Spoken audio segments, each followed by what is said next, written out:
श्री गणेशाय नमः। श्री रामचरितमानस किष्किंधा कांड। पराबिकल महिसर के लागे, पुनि उठ बैठ देखी प्रभु आगे। श्याम गात सिर जटा बनाए, अरुण नयन सर चाप चढ़ाए। बाण के लगते ही बाली व्याकुल होकर पृथ्वी पर गिर पड़ा, किंतु प्रभु श्री रामचंद्र जी को आगे देखकर वह फिर उठ बैठा। भगवान का श्याम शरीर है, सिर पर जटाएं बनाए हैं, लाल नेत्र हैं, बाण लिए हैं और धनुष चढ़ाए हैं। पुनि पुनि चितई चरण चित दीना, सुफल जन्म माना प्रभु चीना। हृदय प्रीति मुख बचन कठोरा, बोला चितई राम की औरा। बाली ने बार बार भगवान की ओर देखकर चित्त को उनके चरणों में लगा दिया। प्रभु को पहचान कर उसने अपना जन्म सफल माना। उसके हृदय में प्रीति थी, पर मुख में कठोर वचन थे। वह श्री राम जी की ओर देखकर बोला, धर्म हेतु अवतरऊं गोसाई, मारे हूँ मोहि व्याध की नाई। मैं बैरी सुग्रीव पियारा, अवगुण कवन नाथ मोहि मारा। हे गोसाई, आपने अपने धर्म की रक्षा के लिए अवतार लिया है और मुझे व्याघ की तरह छिपकर मारा। मैं बैरी और सुग्रीव प्यारा। हे नाथ, किस दोष से आपने मुझे मारा। अनुज बधू भगिनी सुत नारी, सुनु सठ कन्या समय चारी। इन्हीं कुदृष्टि बिलो कहीं जोई, ताही बंदे कछु पाप न होई। श्री रामचंद्र जी ने कहा कि हे मूर्ख, सुन। छोटे भाई की स्त्री, बहन, पुत्र की स्त्री और कन्या, ये चारों समान हैं। इनको जो कोई भी बुरी दृष्टि से देखता है, उसे मारने में कोई भी पाप नहीं होता। मूड तो ही अतिशय अभिमाना, नारी सिखावन कर सिन काना। मम भुज बल आश्रित ते ही जानी, मारा चहसी अगम अभिमानी। हे मूड, तुझे अत्यंत अभिमान है। तूने अपनी स्त्री की सीख पर भी ध्यान नहीं दिया। सुग्रीव को मेरी भुजाओं के बल का आश्रित जानकर भी, अरे अगम अभिमानी, तूने उसको मारना चाहा। सुनहु राम स्वामी सन, चलन चातुरी मोरी। प्रभु अजहूँ मैं पापी, अंत काल गति तोरी। बाली ने कहा, हे श्री राम जी, सुनिए। स्वामी, आपसे मेरी चतुराई नहीं चल सकती। हे प्रभु, अनंत काल में आपकी गति शरण पाकर मैं अब भी पापी ही रहा। सुनत राम अति कोमल बानी, बाली शीस पर सुनिज पानी। अचल करो तनु राखऊं प्राणा, बाली कहा सुनु कृपा निधाना। बाली की अत्यंत कोमल वाणी सुनकर श्री राम जी ने उसके सिर को अपने हाथ से स्पर्श किया और कहा, मैं तुम्हारे शरीर को अचल कर दूं, तुम प्राणों को रखो। बाली ने कहा कि हे कृपा निधान, सुनिए। जन्म जन्म मुनित तनु कराही, अंत राम कही आवत नाही। जासु नाम बल शंकर कासी, देत सबई सम गति अविनाशी। मुनिगण जन्म जन्म में, प्रत्येक जन्म में अनेकों प्रकार का साधन करते रहते हैं, फिर भी अंत काल में उन्हें राम नहीं कहा आता। उनके मुख से राम नाम ही नहीं निकलता। जिनके नाम के बल से शंकर जी काशी में सबको समान रूप से अविनाशिनी मुक्ति देते हैं। ममलोचन गोचर सोयावा, बहुरी की प्रभु अस बन ही बनावा। वह श्री राम जी स्वयं मेरे नेत्रों के सामने आ गए हैं। हे प्रभु, ऐसा संयोग क्या फिर कभी बन पड़ेगा। छंद। सो नयन गोचर जासु गुण नित नेति, कही श्रुति गावहीं। जीती पवन मन गो निरस करी, मुनि ध्यान कबहुँ पावहीं। मोहि जानि अति अभिमान, बस प्रभु केहूँ राखु शरीरहीं। अस कवन सठ हटि काटी, सुर तरु बारी करहीं बबुरहीं। श्रुतियाँ नेति नेति कहकर निरंतर जिनका गुणगान करती रहती हैं और प्राण और मन की जीत कर इंद्रियों को नीरस बनाकर मुनिगण ध्यान में जिसको कभी कंचित ही झलक पाते हैं, वे ही प्रभु साक्षात मेरे सामने प्रकट हैं। आपने मुझे अत्यंत अभिमानवश जानकर यह कहा कि तुम शरीर रख लो, परंतु ऐसा मूर्ख कौन होगा जो हठ पूर्वक कल्प वृक्ष को काटकर उससे बबूर के बाढ़ लगाएगा। अर्थात पूर्ण काम बना देने वाले आपको छोड़कर आपसे इस नश्वर शरीर की रक्षा चाहेगा। अब नाथ करी करुणा बिलो कहूँ देहु जो बर मांग हूँ जी जोनि जन्मो कर्म बस तह राम पद अनुरागऊँ यह तनय समसन विनय बल कल्याण प्रद प्रभु लीजिए गही बाह सुर नर नाह आपन दास अंगद दीजिए। हे नाथ, अब मुझ पर कृपा दृष्टि दीजिए और जो मैं वर मांगता हूँ उसको दो। मैं कर्मवश जिस योनि में जन्म लूं वहीं श्री राम जी आपके चरणों में प्रेम करूं। कल्याणप्रद प्रभो, यह मेरा पुत्र अंगद विनय और बल में मेरे ही समान है, इसको स्वीकार कीजिए। और हे देवता और मनुष्यों के नाथ, बाह पकड़कर इसे अपना दास बनाइए। दोहा। राम चरण दृढ़ प्रीति करी बाली किन्नय तनु त्याग सुमन बाल जिमि कंठ ते गिरत न जाने नाग। श्री राम जी के चरणों में दृढ़ प्रीति करके बाली ने शरीर को वैसे ही आसानी से त्याग दिया जैसे हाथी अपने गले से फूलों की माला का गिरना न जाने। राम बाली निज धाम पठावा नगर लोग सब व्याकुल धावा नाना विधि बिलाप कर तारा छूटे केस न देह संभारा। श्री रामचंद्र जी ने बाली को अपने परम धाम भेज दिया।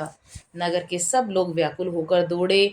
बाली की स्त्री तारा अनेकों प्रकार से विलाप करने लगी। उसके बाल बिखरे हुए थे और देह संभल नहीं रही थी। तारा बिकल देखी रघुराया दीन ज्ञान हरि लीन ही माया छीती जल पावक गगन समीरा पंच रचित अति अघम शरीरा। तारा को व्याकुल देखकर श्री रघुनाथ जी ने उसे ज्ञान दिया और उसकी माया हर ली। उन्होंने कहा कि पृथ्वी जल अग्नि आकाश और वायु इन 5 तत्वों से ये अत्यंत अघम शरीर रचा गया है। प्रगट सो तनु तब आगे सोवा जीव नित्य कही लगी तुम रोवा उपजा ज्ञान चरण तब लागी लिन्ह सि परम भक्ति बर मागी। यह शरीर तो प्रत्यक्ष तुम्हारे सामने सोया हुआ है और जीव नित्य है, फिर तुम किस लिए रो रही हो। जब अज्ञान उत्पन्न हो गया तब वह भगवान के चरणों में लगी और उसने परम भक्ति का वर मांग लिया। उमा दारु जोशित की नाई सब ही नचावत राम को साई तब सुग्रीव आय सुदीना मृतक कर्म विधिवत सब कीना।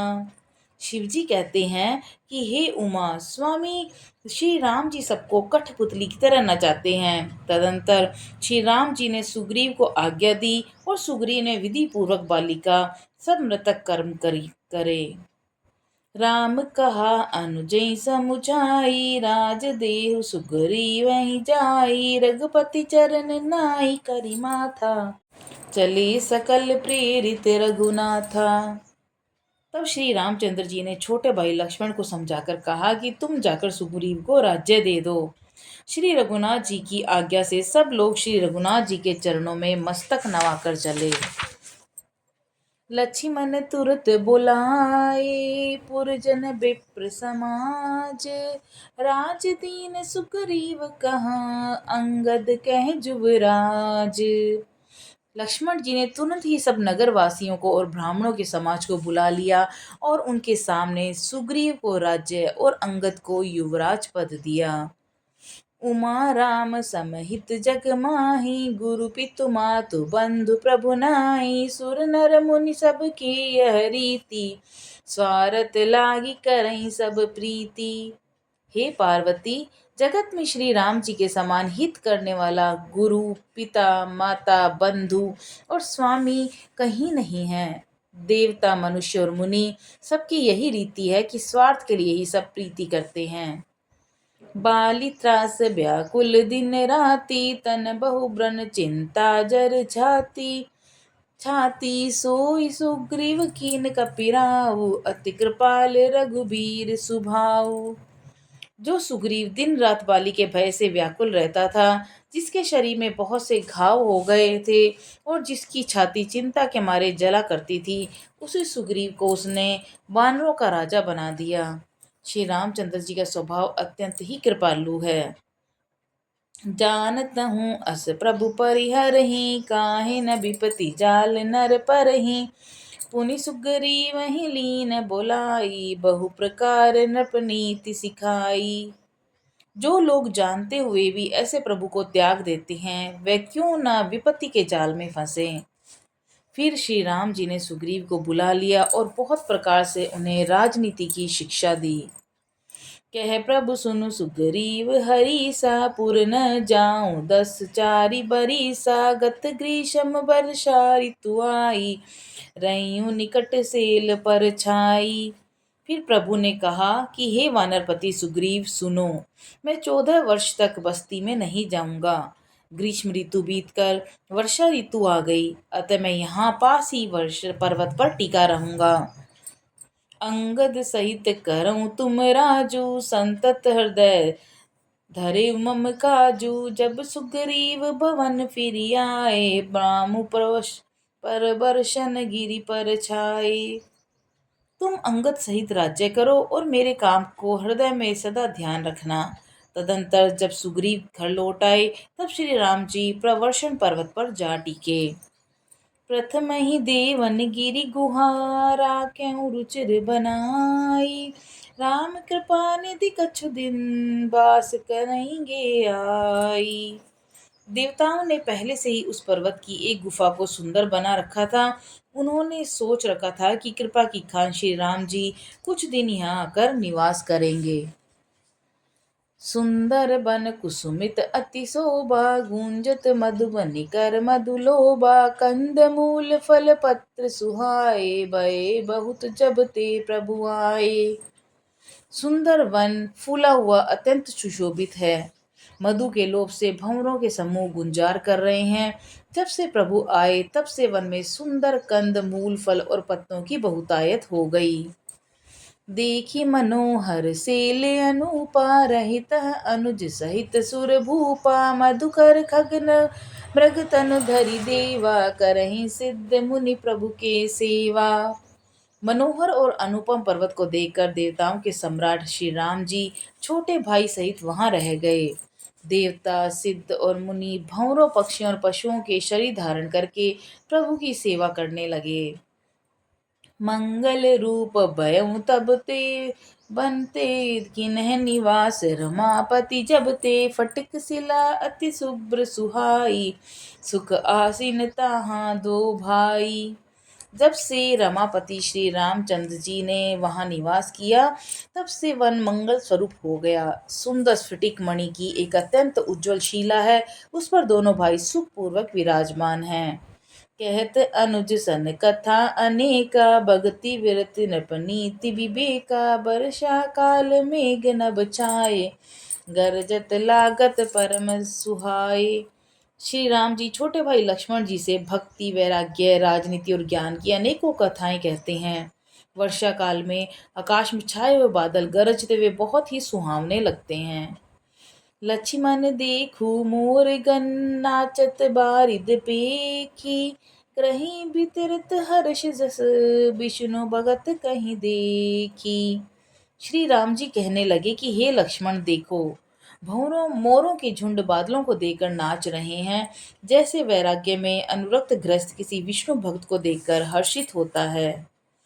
घन घमंड नभ गरजत घोरा, प्रियाहीन डरपत मन मोरा। दामिनी दमक रहन घन माही, खल के प्रीति जथा तिर नाही। आकाश में बादल घुमड़ घुमड़ कर घोर गर्जना कर रहे हैं।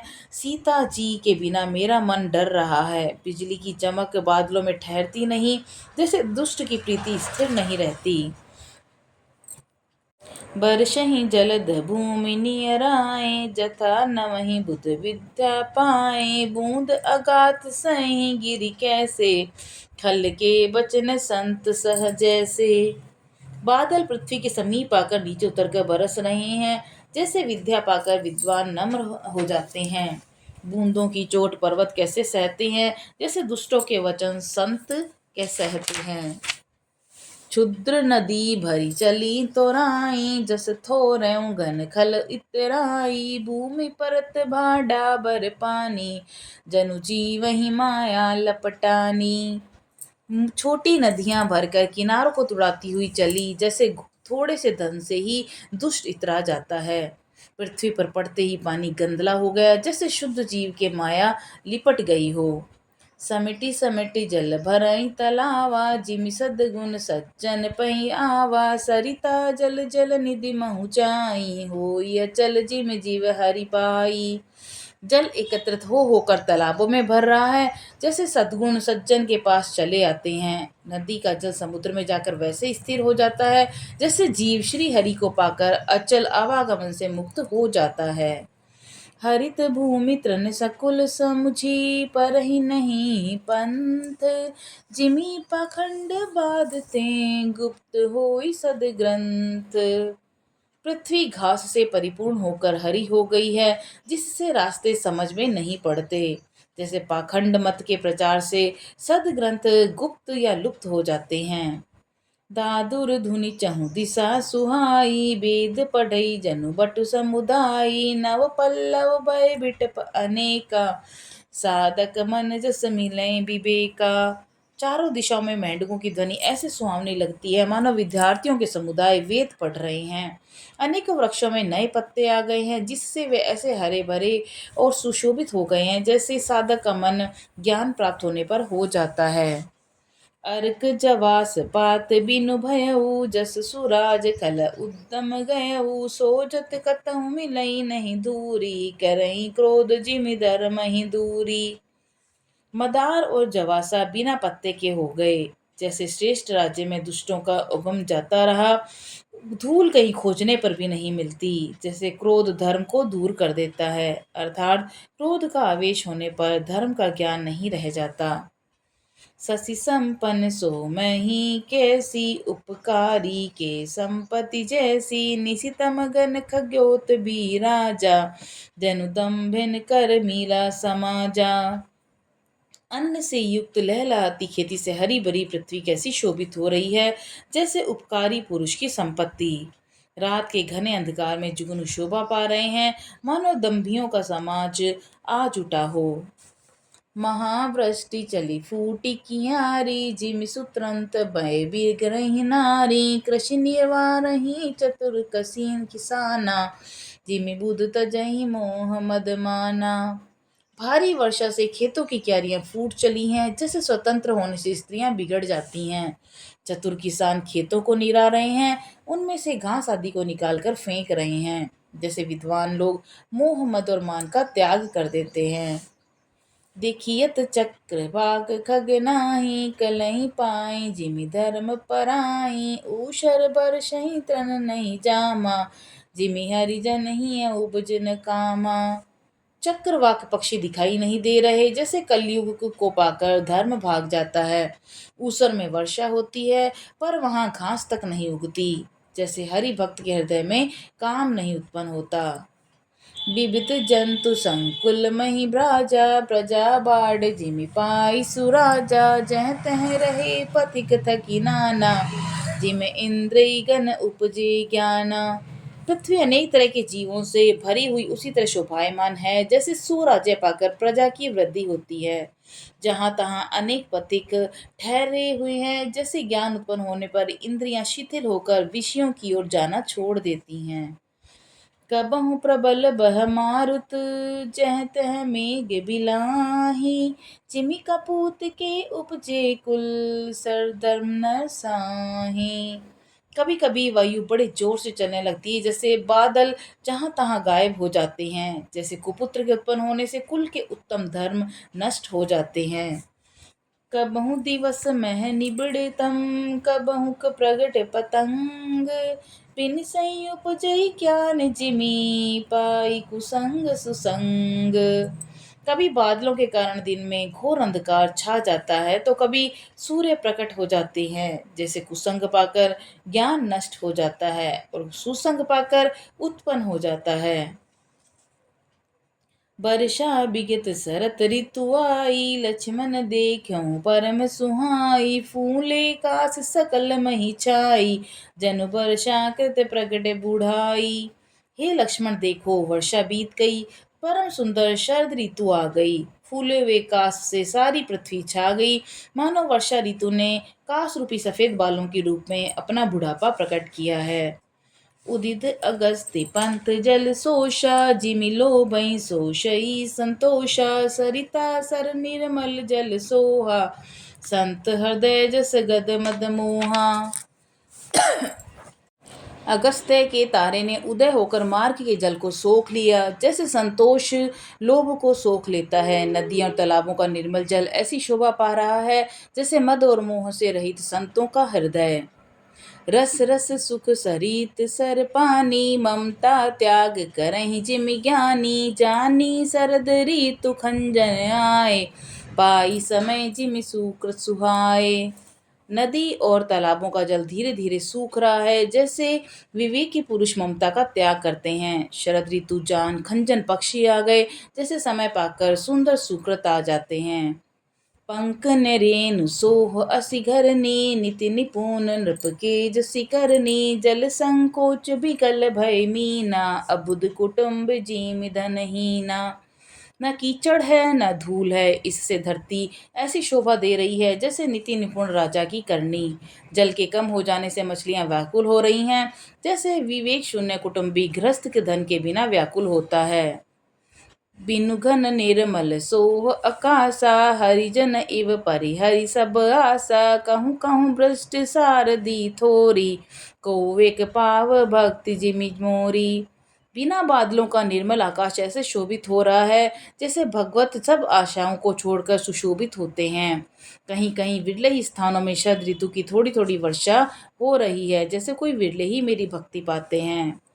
चले हर्षित जी नगर नृप, तापस बनिक भिखारी। जिमि हरि भक्ति पाई श्रम, तजहि आश्रमी चारी। शरद ऋतु पाकर राजा, तपस्वी, व्यापारी, भिखारी क्रमशः विजय, तप, व्यापार और भिक्षा के लिए हर्षित होकर नगर छोड़कर चले।